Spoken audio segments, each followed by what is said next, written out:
Hello दोस्तों, स्वागत है आपका एक बार फिर से कमल एकेडमिक कोच में। आइए आज फिर से कुछ नया सीखते हैं। हेलो स्टूडेंट्स, आज हम साइंस में नया चैप्टर स्टार्ट करने जा रहे हैं, सेपरेशन ऑफ सब्सटेंसेस। तो इस चैप्टर में हम जानेंगे कि जो मिक्सचर्स होता है उसमें जो कंपोनेंट्स होते हैं, मिक्सचर्स में जो कंपोनेंट्स होते हैं उनको किस तरीके से सेपरेट करें। इन सब सेपरेट्स की अलग अलग टेक्निक्स है, इन सारी टेक्निक्स के बारे में भी जानेंगे हम।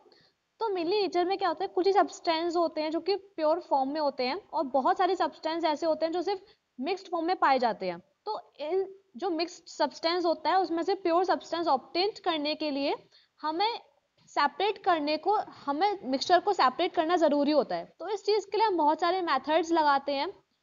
चलिए सबसे पहले बात करते हैं हम प्योर सब्सटेंस की। प्योर सब्सटेंस होता क्या है? जो कोई भी सब्सटेंस है सिर्फ एक पार्टिकल से बना हुआ होता है, सिर्फ एक तरीके के पार्टिकल से बना हुआ होता है, उसे बोलते हैं प्योर सब्सटेंस। जैसे आयरन हो गया, सिल्वर, वाटर, ऑक्सीजन, ये सिर्फ एक ही पर्टिकुलर मटेरियल से बने हैं, पार्टिकल से बने हैं। इनको सेपरेट नहीं किया जा सकता बेसिकली, ये इनमें सिर्फ एक ही पार्टिकल होता है। तो ये मेनली क्या होता है, प्योर सब्सटेंस। देन बात आती है मिक्सचर की। मिक्सचर क्या होता है? जब कोई भी दो या दो से ज्यादा प्योर सब्सटेंस, बहुत सारे प्योर सब्सटेंस एक साथ मिक्स कर दिए जाते हैं इस तरीके से, जैसे कि उनको मिक्स, सबको मिक्स करने के बाद एक नई प्रॉपर्टी बनती है। अब जैसे कि ऑक्सीजन है और हाइड्रोजन है, हमें ये पता है ऑक्सीजन और हाइड्रोजन से क्या बनता है, वाटर बनता है। तो ऑक्सीजन की है अलग प्रॉपर्टी है, हाइड्रोजन की अलग प्रॉपर्टी, इन दोनों को मिक्स करने पे वाटर बनना है जिसकी क्या है, अलग प्रॉपर्टी है। तो ये क्या हो गया, वाटर क्या हो गया, हमारा मिक्सचर हो गया। इसे क्या बोलेंगे, मिक्सचर, क्योंकि ये दो प्योर सब्सटेंस से बनना है, ऑक्सीजन और हाइड्रोजन, ये दोनों प्योर सब्सटेंसेस हैं। इसका एग्जाम्पल जानते हैं। एयर जो है बहुत सारी गैसेस का मिक्सचर होते हैं, डस्ट पार्टिकल्स होते हैं, उसमें वाटर वेपर्स होते हैं। तो एयर क्या है, हमारा मिक्सचर है। शुगर सॉल्यूशन, शुगर सॉल्यूशन जो बनता है वो वाटर में शुगर डिसॉल्व करने पे बनता है। तो शुगर सॉल्यूशन क्या हो गया, एक मिक्सचर हो गया। ब्रास, ब्रास जो बनाया जाता है, ब्रास क्या होता है, एक एलॉय होता है। ब्रास किससे बनता है, कॉपर और जिंक से बनता है ब्रास। तो ब्रास क्या हो गया, एक मिक्सचर हो गया। देन नेक्स्ट बात आती है, जो मिक्सचर्स होते हैं उनमें से कंपोनेंट्स को सेपरेट करने की जरूरत क्यों पड़ती है। बेसिकली कुछ मिक्सचर्स ऐसे होते हैं जो डिजायरेबल होते हैं, कुछ मिक्सचर्स ऐसे होते हैं जो अनडिजायरेबल होते हैं, या अगर डिजायरेबल भी हैं तो उनमें से हमें कौन सा कंपोनेंट चाहिए किसी काम के लिए, इस चीज के लिए हम सेपरेशन करते हैं। बेसिकली या तो किसी भी चीज में हार्मफुल कंपोनेंट्स है या अनडिजायरेबल कंपोनेंट्स है। जैसे कि आप लोग घर वगैरह पे देखते हो, मम्मी क्या करती हैं, जो दाल वगैरह होती है या चावल होते हैं, उनमें से जो स्टोन्स होते हैं, बहुत छोटे छोटे स्टोन्स होते हैं, या कोई भी सब्सटेंस होता है जो बेकार होता है, काम का नहीं होता, उन्हें हटा देती, सेपरेट कर देती है उन्हें। क्यों? क्योंकि वो हमारे लिए हार्मफुल है, हमारे यूजफुल नहीं है वो, इसलिए वो क्या करती है, रिमूव कर देती है उसमें से। देन मिक्सचर्स में से इम्प्योरिटीज रिमूव करने के लिए, उस सब्सटेंस को प्योर बनाने के लिए ज़रूरी होता है, क्योंकि प्योर सब्सटेंस क्या है, बहुत सारी चीज़ में यूज़ होते हैं। मेडिसिन है, रिसर्च में यूज़ होता है, इंडस्ट्रीज़ में, या डेली यूज़ में भी हो सकता है ये सब। और मिक्सचर्स में से यूजफुल कंपोनेंट्स को सेपरेट करने के लिए, किसी भी काम में किसी की भी प्रॉपर यूज करने के लिए उसको सेपरेशन किया जा सकता है। जैसे कि पेट्रोल है, डीजल है, कैरोसिन है, ये सारे क्या है, यूजफुल कंपोनेंट्स है। तो ये क्रूड पेट्रोलियम में से सेपरेट किया जाता है ये। फिर अब नेक्स्ट बात करते हैं मेथड्स ऑफ सेपरेशन। सेपरेशन करने के अलग अलग तरीके क्या हैं, अलग अलग मेथड्स क्या हैं। सबसे पहली बात आता है हैंड पिकिंग, जो नॉर्मली हाथों से होती है। हाथों से जो सेपरेट करते हैं अलग अलग, जैसे कि अभी मैंने एग्जांपल बताया था, दाल चावल वगैरह में से स्टोन्स को सेपरेट करना। जो सेपरेशन हैंड्स के थ्रू होता है उसे बोलते हैं mainly hand picking. Then next आता है थ्रेशिंग। कुछ चीज़ें ऐसी होती है जिनको हैंड के थ्रू सेपरेट नहीं किया जा सकता, जैसे कि ग्रेन्स है, स्टॉक में से ग्रेन्स को रिमूव करना थ्रेशिंग के मेथड्स को यूज करता है। मतलब स्टॉक्स जो होता है उसे क्या करते हैं, फार्मर्स उसे पटकते हैं, उसमें से क्या निकलते हैं, ग्रेन्स निकलते हैं, ग्रेन्स अलग हो जाते हैं स्टॉक से। तो इस मेथड को बोलते हैं मिलियन थ्रेशिंग। अब की बात, थ्रेशिंग जो है वो मशीन्स वगैरह से होती हैं जिन्हें बोलते हैं थ्रेशर्स बोलते हैं, वरना पहले जो फार्मर्स होते थे वो हाथ से करते थे थ्रेशिंग। देन नेक्स्ट आता है विनोइंग। जब थ्रेशिंग यूज हो जाती है फार्मर्स के थ्रू, जब ये मेथड यूज हो जाता है तो ग्रेन में से हस्क को रिमूव करना, जो छिलके वगैरह होते हैं उसको रिमूव करना, ये आता है विनोइंग प्रोसेस में। इसमें क्या होता है, जो ग्रेन्स होता है और उसके ऊपर जो छिलके होते हैं वो क्या है, लाइट होते हैं, छिलके जो ऊपर के होता है, और ग्रेन क्या होता है, हैवी होता है। तो इसमें क्या होता है, ऊपर से डालते हैं ग्रेन्स और जो भी है, और आगे क्या लगा रहता है, फैन लगा रहता है, या बहुत ज्यादा हैवी ये वाली विंड फ्लो होती है, तो उसके थ्रू क्या होता है, ग्रेन्स जो है वो नीचे गिर जाते हैं और जो उसके हस्क होते हैं, छिलके वगैरह जो होते हैं वो साइड में हो जाते हैं, वो एयर की तरफ ब्लो हो जाते हैं वो। इस प्रोसेस के थ्रू ग्रेन्स और हस्क को सेपरेट कर सकते हैं। देन नेक्स्ट आता है सीविंग। इसमें टेक्निक आती है मेरे छानने वाली, जैसे कि मम्मी वगैरह को घर पे देखते हो आप, आटा छानते हैं या और भी चीज को छानते हैं, तो उसमें क्या होता है, जो हमें चीज चाहिए होती है वो ऊपर है वो नीचे चली जाती है, छानने के बाद नीचे चली जाती है, और जो हमें नहीं चाहिए होती, जो अनवांटेड पार्टिकल्स होते हैं वो ऊपर आ जाते हैं और उसके बाद वो फेंक देती हैं। तो इसी प्रोसेस जो होती है वो सीविंग होती है। मतलब जो इक्वल साइज के पार्टिकल्स होंगे वो तो नीचे आ जाएंगे, छन्नी से नीचे आ जाएंगे, और जो हस्क या शार्प होगा, जो अनवांटेड पार्टिकल्स होंगे वो ऊपर रह जाएंगे। Sieving process mainly construction sites में भी होता है, जैसे कि सीमेंट होता है, सीमेंट को छाना जाता है, उसमें से बड़े बड़े कंकड़ पेबल्स वगैरह जो होते हैं वो निकाले जाते हैं। देन नेक्स्ट आता है मैग्नेटिक सेपरेशन। ये जो मेथड है ये मैग्नेटिक कंपोनेंट को सेपरेट करने के लिए यूज होता है किसी भी मिक्सचर में से, एक नॉन मैग्नेटिक कंपोनेंट्स में से। मतलब अगर कोई मिक्सचर है जिसमें नॉन मैग्नेटिक मटेरियल्स है और मैग्नेटिक मटेरियल्स है, तो उसमें मैग्नेटिक लगा के, मैग्नेट्स का यूज करके उसमें जो मैग्नेटिक कंपोनेंट्स होगा वो अलग हो जाएगा और नॉन मैग्नेटिक कंपोनेंट अलग हो जाएगा। तो इस सेपरेशन के थ्रू या इस मेथड के थ्रू हम मैग्नेटिक पार्टिकल्स को अलग कर सकते हैं।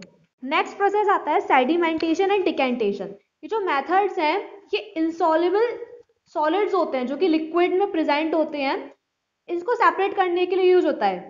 जैसे कि मैं एग्जांपल देती हूँ, आप डेली लाइफ में देखते हो नल का जो पानी होता है जब वो आता है उसमें मिट्टी मिट्टी आती है बहुत ज्यादा। तो जब पानी आता है तो पहले तो उसमें मिट्टी मिक्स हुई होती है, ब्राउन ब्राउन कलर का पानी दिखता है, लेकिन कुछ टाइम बाद आप देखते हो, उसे नोटिस करते हो, जो मिट्टी होती है सारी वो नीचे बैठ जाती है। तो यही प्रोसेस होता है यहाँ पे सेडिमेंटेशन का। जो हैवी पार्टिकल्स होते हैं लिक्विड्स में वो सेटल डाउन हो जाते हैं, वो नीचे बैठ जाते हैं, और उसमें से क्या करते हैं, हम पानी अलग अलग कर लेते हैं और नीचे वाला जो होता है उसे फेंक देते हैं, अलग कर लेते हैं उसे। तो इन दोनों पार्टिकल्स को सेपरेट करना, लिक्विड को और अनवांटेड पार्टिकल या कोई भी सॉलिड को, इस मेथड को बोलते हैं डिकेंटेशन। अब नेक्स्ट प्रोसेस आता है फिल्ट्रेशन। ये जो मेथड है कि इनसॉल्युबल सॉलिड पार्टिकल्स को सेपरेट करता है लिक्विड में से, और ये और ज़्यादा सुइटेबल इसलिए है क्योंकि अगर साइज छोटा होता है सॉलिड पार्टिकल्स का तो उसको भी सेपरेट करता है फिल्ट्रेशन मेथड के थ्रू। तो मेनली क्या यूज करते हैं, फिल्टर पेपर यूज करते हैं। तो जब हम मिक्सचर डालते हैं उसके अंदर तो क्या होता है, पेपर होता है इसके थ्रू पास हो जाता है, और जो इंसॉल्युबल सब्सटेंस होता है, कोई भी पार्टिकल होता है, वो फिल्टर पेपर के ऊपर ही रह जाता है। तो इसके थ्रू हम बहुत सारे माइनर पार्टिकल्स भी सेपरेट कर सकते हैं फिल्ट्रेशन प्रोसेस के थ्रू। और जो इंसॉल्युबल सॉलिड होता है, जो पार्टिकल्स होते हैं जो फिल्टर पेपर के ऊपर रह जाता है, उसे बोलते हैं रेसिड्यू, और जो क्लियर लिक्विड होता है जिससे हमने कलेक्ट किया होता है उसे बोलते हैं फिल्ट्रेट। देन नेक्स्ट आता है एवेपोरेशन एंड कंडेंसेशन। ये प्रोसेस तो आपने पढ़ रखी है। तो एवेपोरेशन क्या होता है, मेनली लिक्विड का कन्वर्जन होता है वेपर स्टेट में, लिक्विड स्टेट से वेपर स्टेट में कन्वर्जन होता है एवेपोरेशन का। नेचर में ये जो प्रोसेस होता है ये बहुत स्लोली होता है, लेकिन अगर हम उसका टेम्परेचर इंक्रीज कर देते हैं तो एवेपोरेशन की जो प्रोसेस होगा बहुत फास्टर होता चला जाएगा। इसमें जो लिक्विड कंपोनेंट होता है, अगर लिक्विड में कोई भी मिक्सचर है, मान लो एग्जांपल ले लेते हैं, वाटर और सॉल्ट का मिक्सचर ले लेते हैं, हम पानी को उबाल रहे हैं, तो उसमें क्या होता है, वाटर जो है वो वेपर स्टेट में कन्वर्ट हो जाता है, लेकिन उसमें रेसिड्यू क्या बचेगा, सॉल्ट बचेगा, क्योंकि वो सॉलिड है, सॉल्ट रेसिड्यू बचेगा। इसके थ्रू क्या है, सॉल्ट और वाटर को सेपरेट किया जाता है। देन कंडेंसेशन में क्या होता है, जो वाटर वेपर्स होती है उनको कंडेंस करके, उनको कोल्ड करके दोबारा लिक्विड में कन्वर्ट कर दिया जाता है। अगर एक एग्जांपल लिया था मैंने ये सेम वाटर और सॉल्ट का, ये दोनों आपस में मिक्स है, ये अगर इसको बॉईल करेंगे वाटर को, तो वाटर क्या है, वाटर वेपर्स में अलग हो जाएगा, सॉल्ट नीचे रह जाएगा, और जो वाटर वेपर होगा, वाटर वेपर को हम अलग इकट्ठा करते रहेंगे, और जब वाटर वेपर्स को कोल्ड करेंगे तो वो प्योर वाटर में कन्वर्ट हो जाएगा। तो इस प्रोसेस के थ्रू क्या हुआ, सॉल्ट और वाटर दोनों अलग अलग हो गया, और इस प्रोसेस को क्या बोला जाता है, इवेपोरेशन एंड कंडेंसेशन। अब नेक्स्ट प्रोसेस आता है सेंट्रीफ्यूगेशन।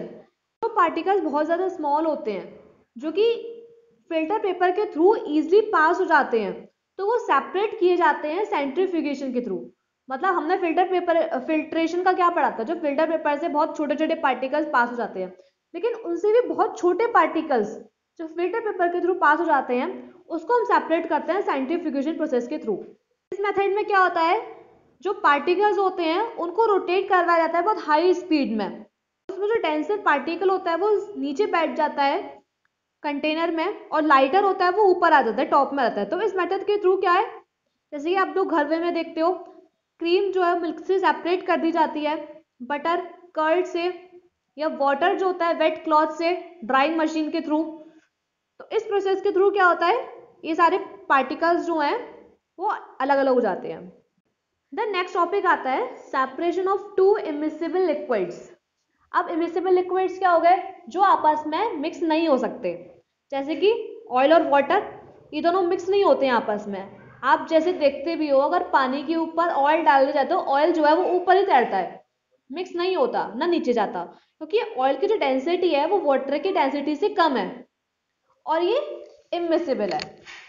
तो ऑयल और वाटर के मिक्सचर को हम सेपरेटिंग फनल के थ्रू सेपरेट कर सकते हैं, ऑयल को अलग कर सकते हैं, वाटर को अलग कर सकते हैं। अगर कोई भी हमारे पास लिक्विड है जिसमें ऑयल और वाटर मिक्स हैं होंगे, लेकिन ऑयल और वाटर दोनों हैं, तो उसे सेपरेटिंग फनल में रख के उसको डाल के उसमें, तो ऑयल जो होगा वो ऊपर रह जाएगा, ऊपर तैरेगा, वाटर जो है नीचे आ जाएगा। तो सबसे पहले वाटर निकाल लेंगे हम, फिर ऑयल निकाल लेंगे दूसरे कंटेनर में। इसके थ्रू क्या होता है, ऑयल और वाटर दोनों अलग अलग सेपरेट हो जाएगा। देन इसमें नेक्स्ट ये आता है जो सेपरेशन है किसी भी मिक्सचर का, उसमें से कंपोनेंट्स को सेपरेट करते हैं, तो वो बहुत सारे मेथड्स के थ्रू सेपरेट कर सकते हैं, बहुत सारे मेथड्स को यूज करके सेपरेट कर सकते हैं। जैसे कि अगर हमें मिक्सचर है, हमारे पास मिक्सचर है, उसमें से सेपरेट करना है कॉन्स्टिट्यूएंट्स, मिक्सचर है हमारा जिसमें है शुगर, वाटर और ऑयल। तो इसमें कैसे सेपरेट करेंगे, ऑयल जो है वो इमिसिबल होता है, सबसे पहले ऑयल को और शुगर वाटर के मिक्सचर को सेपरेट कर लेंगे। देन जो शुगर और वाटर का जो मिक्सचर होगा उसको कैसे सेपरेट करेंगे, इवेपोरेशन प्रोसेस के थ्रू। इवेपोरेशन में से क्या होगा, वाटर अलग शुगर अलग। देन जो वाटर होता है वेपर स्टेट में, उसे कंडेंस करके वाटर भी हमें अलग मिल जाएगा, शुगर भी हमें अलग मिल जाएगा और ऑयल भी अलग मिल जाएगा इस मिक्सचर में से। नेक्स्ट टॉपिक आता है सॉल्यूशन। सबसे पहले बात करते हैं सॉल्यूशन की, होता क्या है, मतलब मेनली एक होमोजेनियस मिक्सचर होता है, किसी भी दो सब्सटेंस का या उससे ज्यादा का मिक्सचर होता है जिसे बोलते हैं सॉल्यूशन। जैसे कि अभी मैंने बताया था, शुगर डाल लो पानी में, ऑयल है, सॉल्ट है, इन सबको मिक्स करके क्या बन गया, एक सॉल्यूशन बन गया। तो जो सब्सटेंस है अगर कुछ कम अमाउंट में प्रेजेंट हो, बहुत कम अमाउंट में प्रेजेंट हो, उसे बोलते हैं सॉल्यूट, और जो सब्सटेंस बहुत ज्यादा अमाउंट में प्रेजेंट हो उसे बोलते हैं सॉल्वेंट। मेनली सॉल्यूशंस यहाँ पे टू टाइप्स की हैं, सैचुरेटेड और अनसैचुरेटेड। सैचुरेटेड सॉल्यूशंस जिसमें कोई भी सॉल्यूट डिसॉल्व ना हो किसी भी फिक्स टेम्परेचर पे, उसे बोलते हैं सैचुरेटेड सॉल्यूशन। और अनसैचुरेटेड सॉल्यूशन में कुछ सॉल्यूट प्रेजेंट्स होते हैं, कुछ सॉल्यूट डिसॉल्व होते हैं एक फिक्स टेम्परेचर पे, उसे बोलते हैं अनसैचुरेटेड सॉल्यूशन। ओके स्टूडेंट्स, अब आप ये चैप्टर पूरा रीड कीजिएगा अच्छे से।